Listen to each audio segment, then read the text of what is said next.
आज माइंडसेट फाउंडेशनच्या वतीनं कृत्रिम बुद्धिमत्ता आर्टिफिशियल इंटेलिजन्स या विषयावर शिक्षकांना बोलावलं गेलं आणि मला खरंच माइंडसेट फाउंडेशनचं त्यांच्यासोबत त्यांना ज्यांनी कोणी सहकार्य केलं ते सगळ्यांचं खास करून वासिमबाईचं मनापासून अभिनंदन करायचं आहे. अतिशय आवश्यक गोष्ट ही, कारण काळ बदलतोय आणि काळाबरोबरचं जे तंत्रज्ञान बदलतं त्याबद्दल आपला शिक्षक अवगत नसेल तर विद्यार्थ्याला काय कळणार आहे. आणि शिक्षकाला त्याची माहिती कळली आणि त्यातली बुद्धिमत्ता कळली, त्याचा उपयोग कळला तर निश्चितपणे त्याचा विद्यार्थ्यांना उपयोग होऊ शकतो. या भावनेनं आज त्यांनी कार्यक्रम केला. मी त्यासाठी आज उपस्थित राहिलो. मी माइंडसेटचं मनापासून अभिनंदन करतो आणि आज आलेल्या शिक्षक वृंदांना सांगतो की आर्टिफिशियल इंटेलिजन्सचा मी मगाशी एक उल्लेख केला, तो पुन्हा करतोय. ते काय आहे? अणू आहे. अणू ऊर्जा पण होते आणि अणू बॉम्ब पण होतो.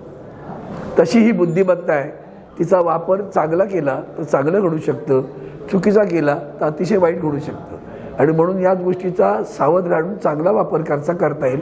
कारण सगळ्यात महत्त्वाची गोष्ट आहे, कृत्रिम बुद्धिमत्तेने माणसाचं कौशल्य कमी होईल का किंवा त्याला कोणतं काम मिळणार नाही का?